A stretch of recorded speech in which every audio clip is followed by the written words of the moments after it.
viria o Grande Prémio como uma batalha entre Ferrari, Red Bull e Mercedes. Acredito que a Mercedes vai chegar lá. Mas ao dia de hoje, acho que a Red Bull mais facilmente conseguirá a pole position e conseguirá a vitória. Mas há 12 meses também tínhamos essa ideia e depois aconteceu o que aconteceu, com a Mercedes a dar um salto substancial. Volto a dizer, esta Mercedes parece-me um bocadinho mais atrás, com mais problemas para resolver e mais difíceis de resolver do que aquele sair de traseira que era muito comum no carro do ano passado, no W12. Isso faz com que estas três equipas sejam, na minha opinião, candidatas à pole position, candidatas à vitória e candidatas ao pódio. Depois, acho que é o Grande Prémio, tal como acontecerá na Arábia Saudita, um circuito de curvas quase todas muito rápidas, encadeadas, e aí se calhar vamos ter o primeiro Grande Prémio onde os tempos de 2021 poderão ser aproximados para estes carros de 2022, apesar de haver uma alteração na curva, na última curva, mas não muda o desenho do circuito drasticamente. Mas eu que no resto do pelotão é mais difícil de acontecer, digamos que um prognóstico certo, é mais difícil fazer esse prognóstico certo e poderão acontecer sim surpresas. Vejo, por exemplo, uma Haas a repetir aquilo que fez nos testes e a conseguir chegar ao Q3.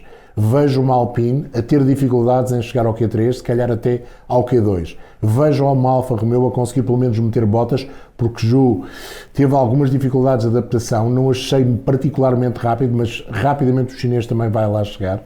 Mas Bottas poderá criar uma surpresa.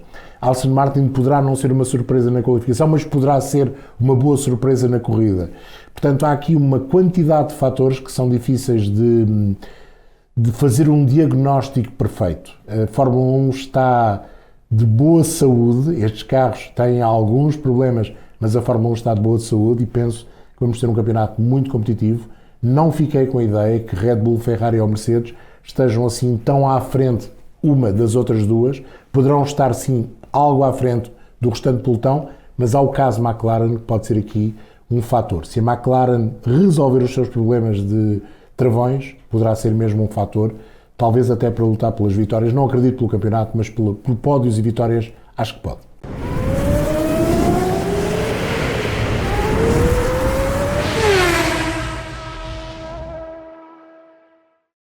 Sejam então bem-vindos ao terceiro e último programa de antevisão da temporada de 2022 da Fórmula 1. E depois de termos analisado as alterações ao regulamento, de termos feito uma análise de antevisão da temporada, das equipas e dos pilotos, voltamos a ter a companhia do João Carlos Costa, o comentador de Fórmula 1 da Sport TV, para fazer uma análise aos testes de pré-temporada e lançar o primeiro grande prémio do Mundial de 2022 da Fórmula 1. João, foi uma semana de testes intensa e que nos levanta um bocadinho o véu sobre aquilo que podemos esperar da temporada de 2022 da Fórmula 1. E começava mesmo então por perguntar-te quais é que foram destes testes de pré-temporada de Barcelona e de Bahrein, quais é que são os três principais aspectos que realças deste conjunto de testes? Bom, como esperado, os carros são diferentes e são diferentes até de guiar e daquilo que têm de ser as soluções em termos de afinações para estes carros de 2022.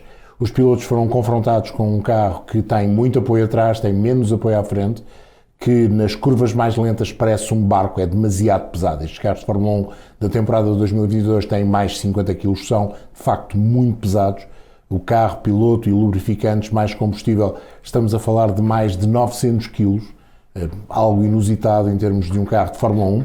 Os carros são ótimos nas curvas rápidas, têm muito apoio e não são tão bons nas curvas lentas. Para além disso, houve um fenómeno que já era conhecido do passado, nos anos 70 isso aconteceu, por exemplo, quando a Williams quis fazer o carro de 6 rodas para imitar o Tyrrell, mas as 4 rodas eram atrás, o carro tinha muito apoio atrás e tinha tendência a oscilar, e mais recentemente, por exemplo, nos LMP1, isso também acontecia, com a particularidade dos LMP1 terem mais apoio à frente, porque tinham carrocerias rodas fechadas, e assim sendo era mais fácil de debelar. Esse foi o principal problema que as equipas encontraram e vão ter que lidar com ele. Quem acertar em conseguir a afinação perfeita do carro para evitar esse balancear do carro, o porpoising, como os ingleses dizem, ou o golfinhamento, como nós podemos dizer em português, vai ter vantagem. Há uma coisa que pareceu mais ou menos clara. As equipas foram todas evoluindo. 3 dias em Barcelona, 3 dias no Bahrein, quase todas já resolveram em grande parte esse problema. Esse problema parece estar resolvido mais por parte da Red Bull e por parte da McLaren, que foram as equipas que desde o início tiveram menos problemas a esse nível. Vamos ver se isso lhes dá vantagem. Outro fator, a fiabilidade da mecânica está presente, mas aquilo que estes carros são em termos de afinação e aquilo que as equipas vão precisar de fazer para afinar os carros são muito rígidos. Qualquer passagem por cima dos corretores vai afetar não só o chassi, como a parte da unidade motriz e dos seus componentes. Por isso, não será de estranhar que nas primeiras provas venhamos a ter alguns problemas de fiabilidade, não tanto quebras de motor ou quebras de elementos da unidade motriz, mas sim por problemas que advêm desse oscilar em demasia dos carros ao longo dos grandes prémios. É um dos fatores. E até porque neste momento a aerodinâmica dos carros passa muito baixo pelo fundo, que já não é plano, não é? Pelo fundo do carro, do que pela parte exterior. Por isso, qualquer piloto, qualquer incursão pela gravilha, pela relva ou até mesmo dos corretores, pode trazer aqui danos. Com outra situação suplementar, que é continuar a existir aquele plank de madeira, aquele perfil de madeira por baixo dos carros, que tem uma altura mínima, regulamentar, e se houver contacto com o asfalto, contacto com os corretores em exagero, o plank poderá estar fora do regulamento. Aliás, algumas das equipas pediam para que o regulamento fosse aumentado em termos de capacidade de diferencial em cerca de um centímetro, para que não houvesse essa possibilidade de haver desclassificações. E a Federação Internacional do Automóvel vai verificar tudo, desta feita ainda com maior firmeza, usando uns sistemas de laser que já são usados em outras disciplinas e até pelas próprias equipas nas fábricas. Eles vão ter esses sistemas este ano implementados. Portanto, há aqui uma quantidade de novidades, não só naquilo que foi o desenho dos carros, não só naquilo que foram os problemas que as equipas encontraram, como também nas necessidades em termos de afinação, que vão levar a que estes carros vão de certeza absoluta evoluir muito. Já houve muitas novidades de Barcelona para o Bahrein. Do Bahrein para o Grande Prémio, acredito que vão haver outras novidades. Uma das novidades que já se fala é que haverá um novo fundo para a Ferrari, mas a Mercedes também deve apresentar novidades, a Red Bull muito possivelmente também, a Aston Martin também. Portanto, vai haver uma evolução constante destes carros, até se aproximar, até no desenho dos carros, sobretudo atrás das rodas dianteiras, para meio do campeonato até ao fim. E falaste da evolução, do potencial de evolução que estes carros têm. Recordemos que a Fórmula 1 falava inicialmente dos carros sensivelmente entre 3 a 5 segundos mais lentos por volta do que a temporada de 2021. No entanto, vimos que o melhor dos tempos destes testes de pré-temporada do Bahrein foi 1:31.720, tendo em conta a qualificação da corrida do ano passado, foi 1:28.997, ou seja, falamos aqui de sensivelmente 2 segundos. Sendo que este tempo de 1:31.7 foi obtido em testes, os carros afinal não andarão 3 a 5 segundos mais lentos, mas sim sensivelmente 2 segundos. Não, talvez com a exceção do Grande Prémio do Mónaco, porque estes carros têm muita dificuldade pelo tamanho, pela forma como a componente aerodinâmica do efeito de solo funciona, têm mais dificuldades nas curvas lentas. São muito lentos, parecem uns barcos nas curvas lentas. Acredito que no Mónaco vai haver alguma diferença grande entre os tempos conseguidos pelos carros de 2020 e 2021 e estes de 2022, até porque ainda estamos numa fase muito inicial do campeonato e com o desenvolvimento ainda relativo destes carros de 2022. Nos circuitos onde as curvas média-alta, alta velocidade sejam preponderantes, poderemos estar muito mais perto, se calhar até igualar e rapidamente até suplantar, porque o apoio nas rodas posteriores destes carros é enorme. Os carros curvam a uma velocidade estonteante nas curvas rápidas. Portanto, acredito que num circuito como o Bahrein, onde há uma preponderância de curvas de média, alta e tem zonas de reta, estes carros poderão estar durante a qualificação a cerca de 1,5 segundos, não mais do que isso e talvez menos do que isso, dos tempos de 2021. Não vai haver essa diferença. Como também não se sabe se vai haver a maior capacidade para se ultrapassar com o uso do DRS para os carros conseguirem ir mais perto. Ao que parece, os pilotos estão mais satisfeitos, os carros perdem menos apoio aerodinâmico do que perdiam os anteriores quando o piloto se aproxima do carro com que está a lutar, ou até a ultrapassar, a ganhar uma volta, mas há ali um momento entre 1 segundo e meio segundo em que as dificuldades continuam a ser bastantes. E é normalmente aí que está a margem para se ultrapassar no DRS.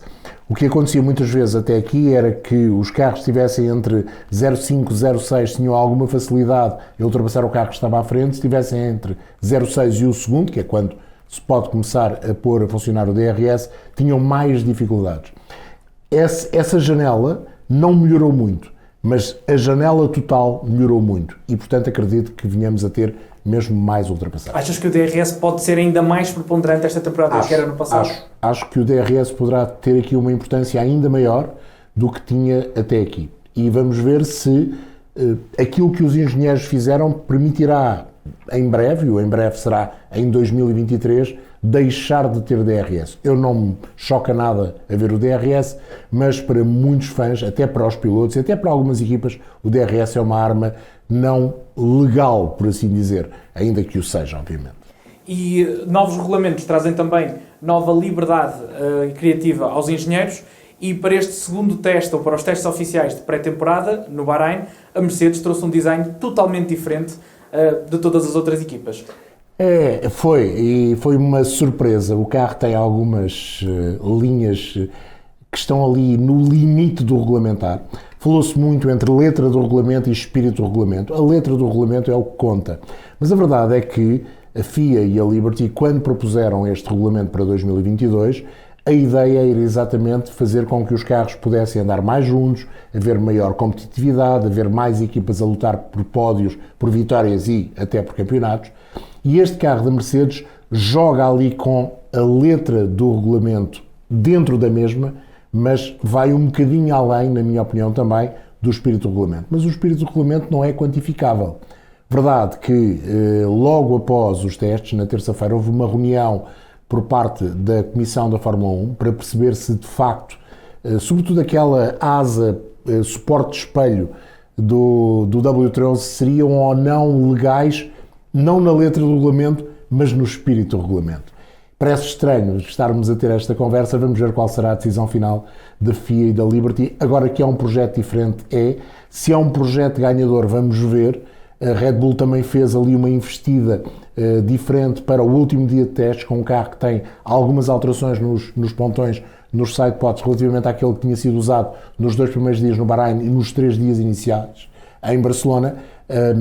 Mas digamos que o engraçado nisto tudo é que num regulamento que tinha zonas muito fechadas, onde era muito difícil os engenheiros terem capacidade inventiva, tivemos 10 carros nos 2 testes, 3 mais 3 dias, completamente diferentes uns dos outros. E durante estes 6 dias de testes, ainda é tudo muito pouco palpável, muito pouco concreto, estaremos sempre a falar de subjeções, mas para ti quem é que está à frente, quem é que parte da pole position e quem é que estará no modo baixo? Bom, foi notório que a Red Bull, primeiro, não teve problemas de fiabilidade, segundo, teve muito poucos problemas com esse bombolear do carro, o tal porpoising, rapidamente pareceu deblá-los, e com esta última versão de carroceria, no último dia esteve forte nas simulações de corrida, fosse com a pista quente, Pérez de manhã, fosse à tarde de noite com o Max Verstappen, e depois Max Verstappen com os pneus C5 faz um grande tempo, bate a concorrência por cerca de 7 décimas e, sobretudo, mais do que o tempo feito na segunda tentativa, foi o tempo feito na primeira depois de um peão. À entrada da volta, ele acaba por fazer mais uma volta, portanto desgasta mais os pneus e acaba por fazer também um tempo muito forte. O Red Bull pareceu o carro mais eficaz nas curvas lentas, o carro mais eficaz a travar, que tem sido também um problema para muitas equipas, e isso parece dar uma vantagem ao Red Bull. Em termos de motor também não está mal, a unidade motriz agora chamada Red Bull Powertrains parece funcionar bem, a evolução parece ter acontecido, as outras equipas com os dados de GPS ficaram convencidos que a Red Bull nunca andou num modo motor muito, muito elevado, e fica também a ideia que nunca esteve muito baixo em termos de peso, ou seja, com pouco combustível no depósito. Parece ser o carro a bater.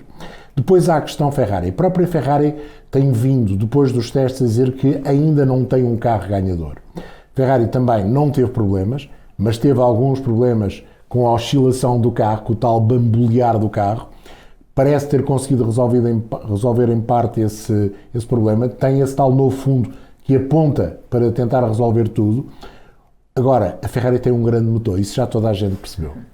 E essa poderá ser a grande vantagem da Ferrari. A unidade motriz usada no Ferrari, no F1 75, nunca foi posta em modos de motor mais agressivos, mas ficou a ideia que tanto a Alfa Romeo como a Haas fizeram pelo menos uma tentativa, e com pneus diferentes, com pneus C3 no caso de Bottas no Alfa Romeo, com pneus C5 no caso dos Haas e com os C4 também nos últimos dias, em que o motor estava um bocadinho mais puxado. E as outras equipas, com os dados do GPS, assustaram-se. Poderá ser a grande vantagem do Ferrari, poderá ser esta unidade motriz que parece estar um bocadinho à frente da concorrência. E depois há o caso Mercedes. A Mercedes não está confortável, ficou a um bocadinho mais de um segundo o tempo de Verstappen com a marca de George Russell no último dia. Já o ano passado tinha ficado a mais, ficou a 1 segundo, 2 da marca do Red Bull, e depois no primeiro grande prémio lutou pela vitória. Acho que estamos em situações diferentes comparativamente ao que estávamos no ano passado. A Red Bull do ano passado estava mais ou menos forte como a deste ano. A Mercedes deste ano está um bocadinho mais fraca, com mais problemas para resolver. Mas a Mercedes é a Mercedes e normalmente consegue resolver esses problemas. Acredito que uma versão, já se calhar C deste W13, porque esta já podemos chamar de versão B, poderá resolvê-los de vez. Resta saber também como é que a Mercedes usou o carro nestes testes. Se com muito combustível, se com baixos modos de motor, tudo indica que sim, mas há uma coisa que ninguém pode deixar de verificar, é que o carro abanava muito, era dos que balanceava mais nas zonas de reta, no final e nas travagens, era o que tinha mais dificuldades em acertar com os pontos de travagem e era um dos carros menos fáceis de guiar nas curvas lentas. Mas nas curvas rápidas era uma máquina. E se calhar temos de os pôr também, juntamente com a Ferrari e com a Red Bull, no grupo dos que podem vencer. Claro que nenhuma equipa abriu totalmente o jogo nas testes de pré-temporada, mas perguntava-te na modo baixo, ou seja, achas que a Haas ainda vai ser a equipa mais fraca do pelotão, ou achas que houve aqui um aproximar, ou até poderá entrar na luta pelos lugares do meio do pelotão? Eu saí dos testes de Barcelona e mais ainda dos testes do Bahrein com grandes dúvidas relativamente ao segundo pelotão. Acho que as três equipas que já no ano passado estavam na frente estão lá. A McLaren tem um carro fácil de guiar, mas que teve grandes problemas com os travões e por isso não é fácil, e teve problemas com os travões no Bahrein, com o aumento de temperatura, eles estão a resolver esse problema. É um problema mais fácil de resolver do que, por exemplo, o tal bambolear do carro? É, mas é preciso resolvê-lo. Se a McLaren conseguir resolver esses problemas, acho que está ali na luta pelo grupo da frente. E depois o resto do pelotão está, de facto, muito difícil de decifrar. Há pontos fortes em todas as equipas e há pontos fracos também na grande maioria das equipas. A Aston Martin parece aquela que tem o conjunto em termos de grande prémio, não tanto em termos de uma volta rápida, de qualificação. O que pode ser mais facilmente posto a funcionar já para o primeiro grande prémio. Pelo contrário, a Alpine tem o carro mais problemático.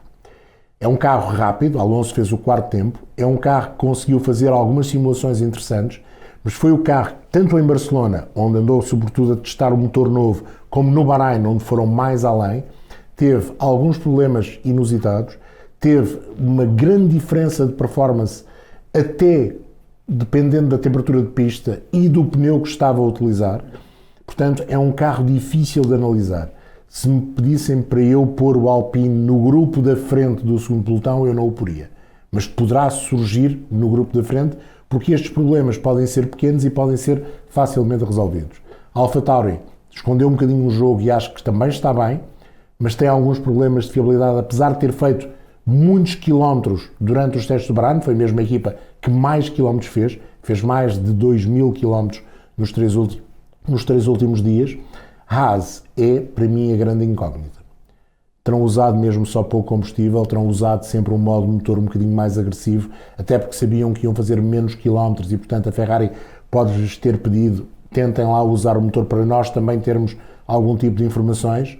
A Ferrari, por exemplo, não trocou de motor nos testes de Barcelona e no Bahrein, fez quase 4.000 km. 4.000 km são 13 grandes prémios, é muito grande prémio, com um motor só, o que demonstra alguma fiabilidade da unidade motriz, mas se calhar aquela que foi entregue à Haas era mais competitiva, e isso permitiu que Magnussen fosse o mais rápido no segundo dia e que Schumacher fosse o segundo mais rápido no último dia. Mas a Haas tem um bom carro, é um carro bonito de ver em pista, em termos de facilidade de condução, não bamboleia muito, bamboleia um bocadinho, mas não muito, há piores, pode ser a surpresa. Tal como a Alfa Romeo, que com o C3, com Bottas, fez um tempo extraordinário, mas lá está, se calhar com pouco combustível, se calhar com um modo de motor muito agressivo. Agora, a Alfa Romeo teve sempre muitos problemas. A fiabilidade do Alfa Romeo, talvez porque é o carro mais leve, e talvez que a Alfa Romeo tenha ido um bocadinho mais longe no procurar do quilo, e isso fez com que o carro seja um bocadinho menos fiável. Mas em termos de andamento não me pareceu mal, não me pareceu nada mal o Alfa Romeo também. Portanto, este segundo pelotão, se me perguntassem quem é que vai ficar no Q1, no Bahrein, no primeiro grande prémio, eu teria alguma dificuldade em responder. Acho que a única equipa que está com problemas em termos de competitividade é a Williams. E talvez a Williams esteja nesse grupo. Mas é apenas e só uma suposição. E já que fizeste aqui este pequeno lançamento do Grande Prémio, do primeiro Grande Prémio da temporada de Fórmula 1 no Bahrein, falaste já quem é que poderia ficar no Q1.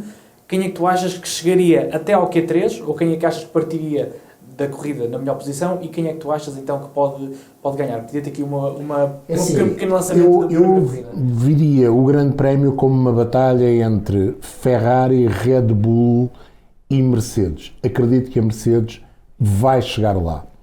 Mas ao dia de hoje, acho que a Red Bull mais facilmente conseguirá a pole position e conseguirá a vitória. Mas há 12 meses também tínhamos essa ideia e depois aconteceu o que aconteceu, com a Mercedes a dar um salto substancial. Volto a dizer, esta Mercedes parece-me um bocadinho mais atrás, com mais problemas para resolver e mais difíceis de resolver do que aquele sair de traseira que era muito comum no carro do ano passado, no W12. Isso faz com que estas três equipas sejam, na minha opinião, candidatas à pole position, candidatas à vitória e candidatas ao pódio. Depois, acho que é o grande prémio, tal como acontecerá na Arábia Saudita, um circuito de curvas quase todas muito rápidas, encadeadas, e aí se calhar vamos ter o primeiro grande prémio onde os tempos de 2021 poderão ser aproximados por estes carros de 2022, apesar de haver uma alteração na última curva, mas não muda o desenho do circuito drasticamente. Mas dizia eu que no resto do pelotão é mais difícil de acontecer, digamos que um prognóstico certo, é mais difícil fazer esse prognóstico certo e poderão acontecer sim surpresas. Vejo, por exemplo, uma Haas a repetir aquilo que fez nos testes e a conseguir chegar ao Q3. Vejo uma Alpine a ter dificuldades em chegar ao Q3, se calhar até ao Q2. Vejo uma Alfa Romeo a conseguir pelo menos meter Bottas, porque Zhou teve algumas dificuldades de adaptação, não achei particularmente rápido, mas rapidamente o chinês também vai lá chegar. Mas Bottas poderá criar uma surpresa. Aston Martin poderá não ser uma surpresa na qualificação, mas poderá ser uma boa surpresa na corrida. Portanto, há aqui uma quantidade de fatores que são difíceis de fazer um diagnóstico perfeito. A Fórmula 1 está de boa saúde, estes carros têm alguns problemas, mas a Fórmula 1 está de boa saúde e penso que vamos ter um campeonato muito competitivo. Não fiquei com a ideia que Red Bull, Ferrari ou Mercedes estejam assim tão à frente uma das outras duas, poderão estar sim algo à frente do restante pelotão, mas há o caso McLaren que pode ser aqui um fator. Se a McLaren resolver os seus problemas de travões, poderá ser mesmo um fator, talvez até para lutar pelas vitórias. Não acredito pelo campeonato, mas por pódios e vitórias, acho que pode. E estão lançadas as fichas para o primeiro grande prémio da temporada 2022 de Fórmula 1. João, muito obrigado por teres partilhado connosco a tua experiência, a tua voz, és a voz da Fórmula 1 em Portugal há várias décadas, toda a tua sabedoria nestes 3 episódios de antevisão da temporada 2022 de Fórmula 1. Juntos, aqui no stand virtual, estivemos a fazer uma análise aos regulamentos, ao calendário, aos pilotos, às equipas e agora aos testes de pré-temporada, onde fizemos também o lançamento daquilo que será o primeiro grande prémio da temporada de 2022 da Fórmula 1. Uma temporada que esperamos que seja, no mínimo, igual ou até melhor do que a temporada de 2021. A todos, muito obrigado por terem estado desse lado a assistir. Não se esqueçam de acompanhar o stand virtual nas plataformas digitais. João, foi um gosto e aí em casa até ao próximo vídeo.